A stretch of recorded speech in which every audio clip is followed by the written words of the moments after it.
समझदारी भी आदमी को मुमुक्षु बनाती है। थोड़ी गहरी बात बोल दी मैंने। मुमुक्षु मूर्ख आदमी कभी नहीं बन सकते। मुमुक्षु बनने के लिए एक इंटेलिजेंट तो बनना चाहिए। क्या बोलते भाई साहब? आजकल कौन सा ऐप चल रहा है? AI, आर्टिफिशियल इंटेलिजेंट है। मैंने वो तो आपको चाहिए इतना, मैंने इतनी बुद्धि तो चाहिए कि अरे रागी देसी देवताओं के साथ सिर पटक के कर क्या रहा हूँ, कि कोई महाराज मेरा क्या भला कर देंगे, क्या पागलपन चल रहा है। इतनी बुद्धि तो चाहिए तो आदमी मोक्षु बनता है। अगर उसके पास इतनी भी बुद्धि नहीं है तो फिर वो मोक्षु नहीं बन सकता।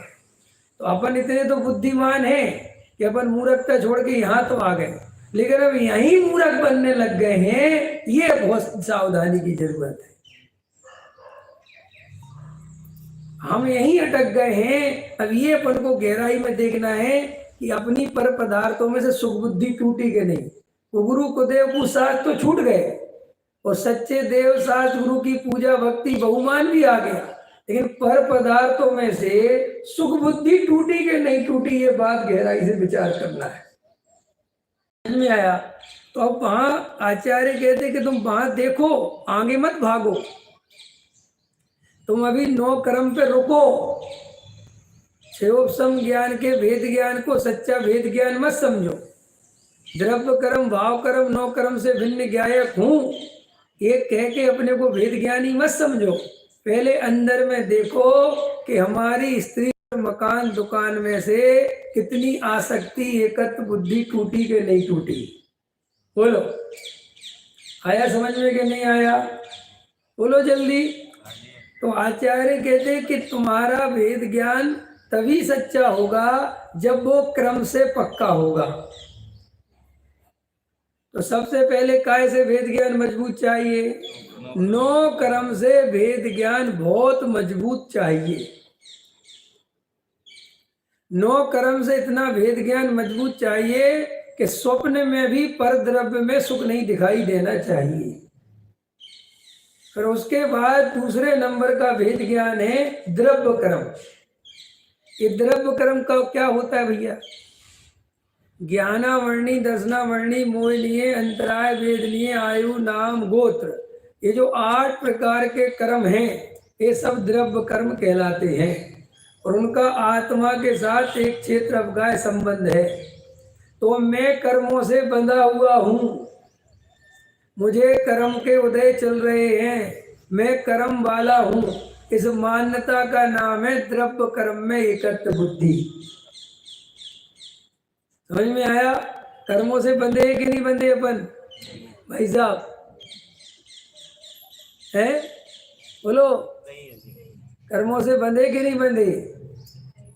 है कोई कर्मों से नहीं बंधा तो फिर यहाँ के मोक्ष में क्यों नहीं बैठ गए?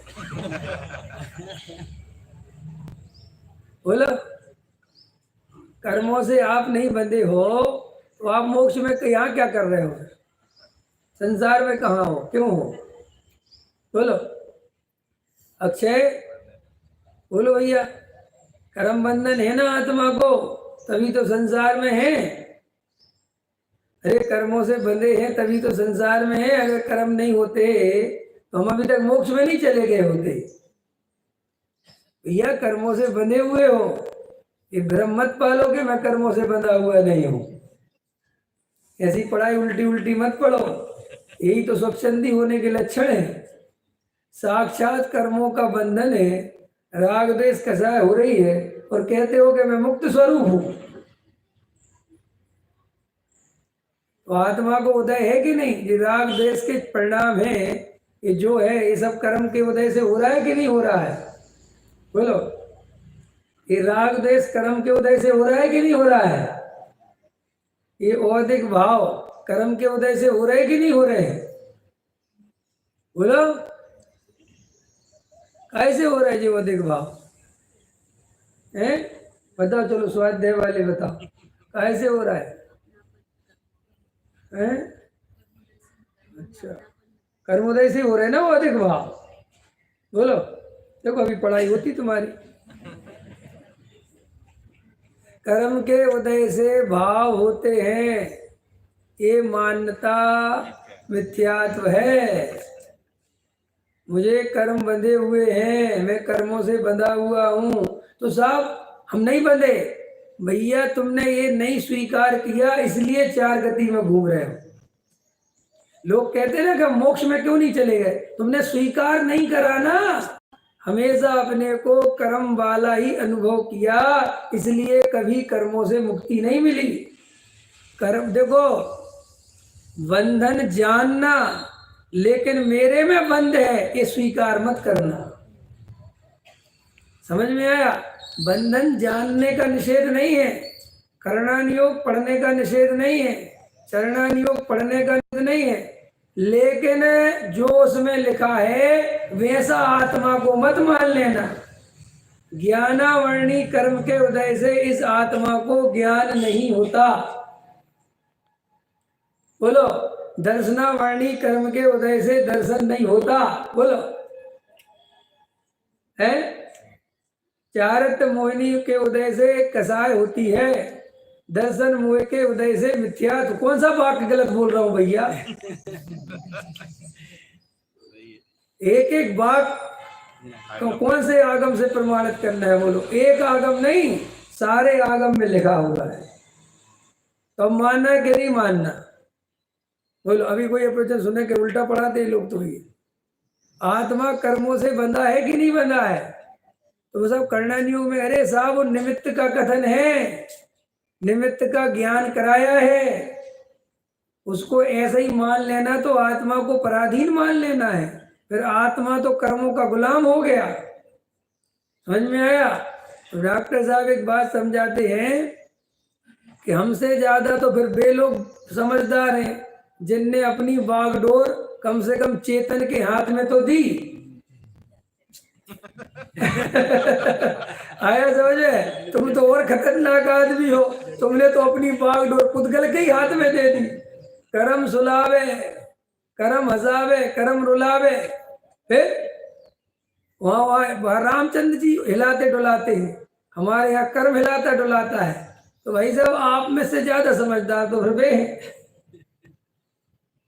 तो फिर कर्म का उदय का क्या करना?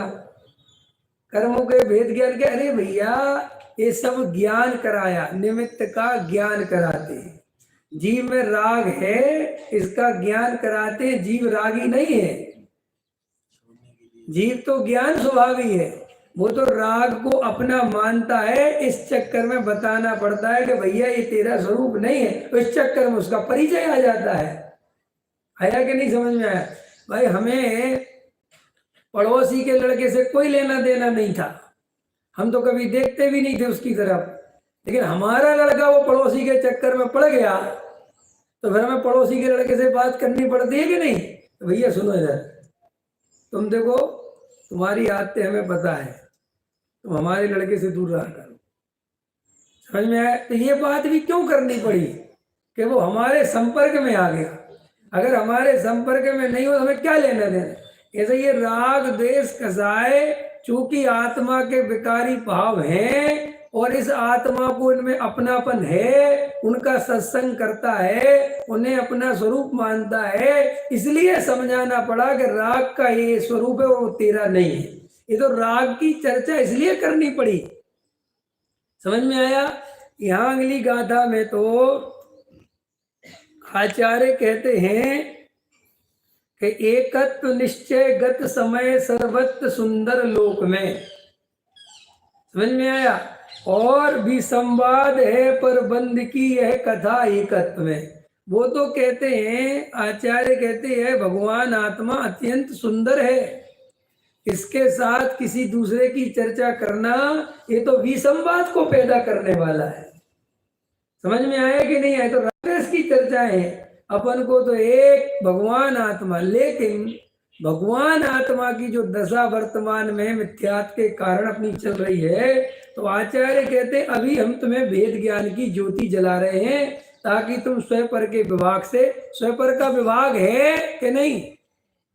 बोलो, आत्मा द्रव्य कर्म भाव नो कर्म से भिन्न है कि भिन्न करना है?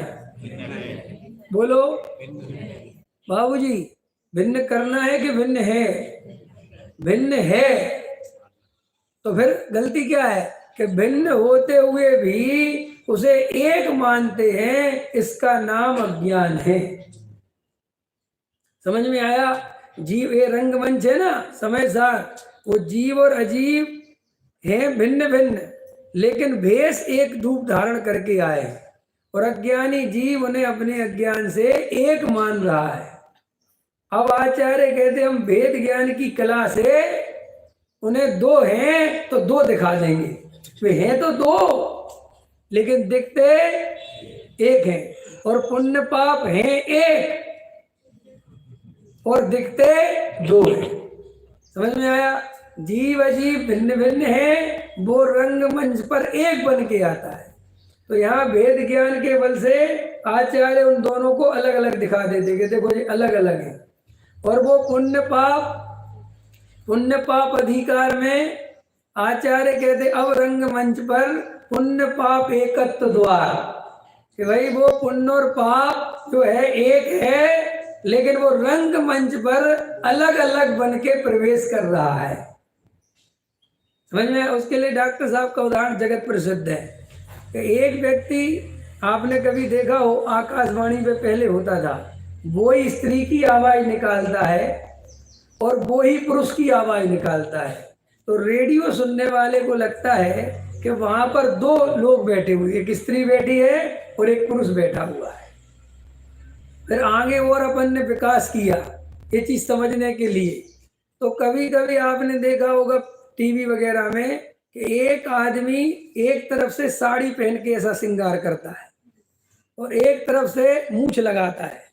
तो वो एक तरफ से जब ऐसा खड़ा होता है तो पुरुष दिखता है, और जब वो ऐसा खड़ा होता है तो स्त्री दिखता है, और जब वो पुरुष की तरफ मुंह करता है तो पुरुष की आवाज निकालता है, और जब स्त्री की तरफ करता है तो स्त्री क्या, तो आंख बंद करके देखो तुम तो तुम्हें दो दिखाई देंगे, और अथवा तुम बेहोशी में देखो तो उसी में दो दिखाई देंगे। समझ में आया कि नहीं आया? बिल्कुल ऐसे ही आचार्य कहते हैं कि ये बेहोशी के कारण, यह देह और आत्मा भिन्न भिन्न होने पर भी, राग और ज्ञान भिन्न भिन्न होने पर भी, अज्ञानता के कारण हम सबको वो एक दिखाई देते हैं, और पुण्य पाप एक होने पर भी अज्ञानता के कारण वे भिन्न भिन्न दिखाई देते हैं।